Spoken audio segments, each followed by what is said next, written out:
இனிமே கண்ணை மூடிட்டு கடலை எண்ணெய் வாங்கலாம். ஏன்னா மந்த்ரா கடலை எண்ணெய் இதயத்தின் தயாரிப்பு. வறுக்க பொரிக்க ஏன் எல்லா சமையலுக்கும் மந்த்ரா தான். மந்த்ரா கடலை எண்ணெய், அபார ருசி, ஆரோக்கியமான உடல் நலம்.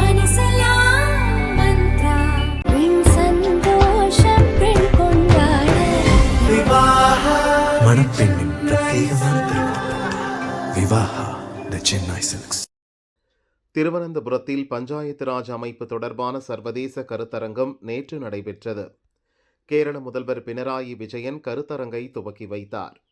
முன்னாள் மத்திய அமைச்சர் மணிசங்கர் ஐயர் உள்ளிட்டோர் கருத்தரங்கில் பேசினர். பஞ்சாயத்து ராஜ் சட்ட அமலாக்கத்தில் முக்கிய பங்கு வகித்தவர் என்ற முறையில் கேரள அரசு மணிசங்கர் ஐயரை இந்த கருத்தரங்கிற்கு அழைத்திருந்தது. இதில் பேசிய மணிசங்கர் ஐயர், முதல்வர் பினராயி விஜயன் மீண்டும் முதல்வராக தொடர்வார் என்றார். பஞ்சாயத்து ராஜ் சட்டத்தை நடைமுறைப்படுத்துவதில் கேரளா நாட்டிலேயே முதலிடத்தில் இருக்கிறது. ஆனால் அதை வலுப்படுத்தக்கூடிய சட்டங்களை இயற்றுவதில் கர்நாடகா முதலிடம் பெற்றுள்ளது. கேரளாவும் அவ்வாறு செய்ய வேண்டும்.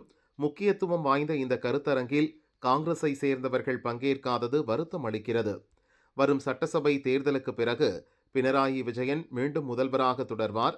நாட்டில் பஞ்சாயத்து ராஜ் திட்டத்தை முன்னெடுத்து செல்ல யாரும் இல்லை என அஞ்சுகிறேன்.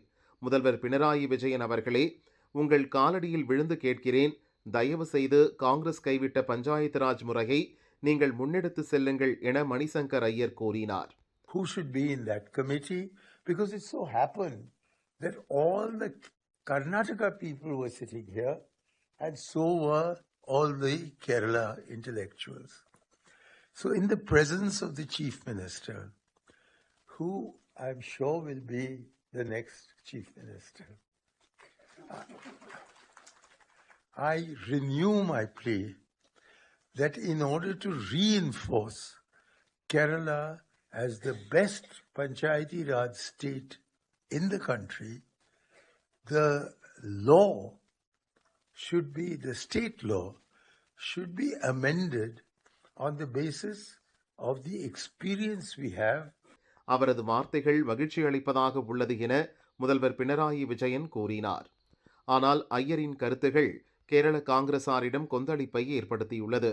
மணிசங்கர் கூறியது அவருடைய தனிப்பட்ட கருத்துகள். அதற்கும் காங்கிரசுக்கும் எந்த சம்பந்தமும் இல்லை.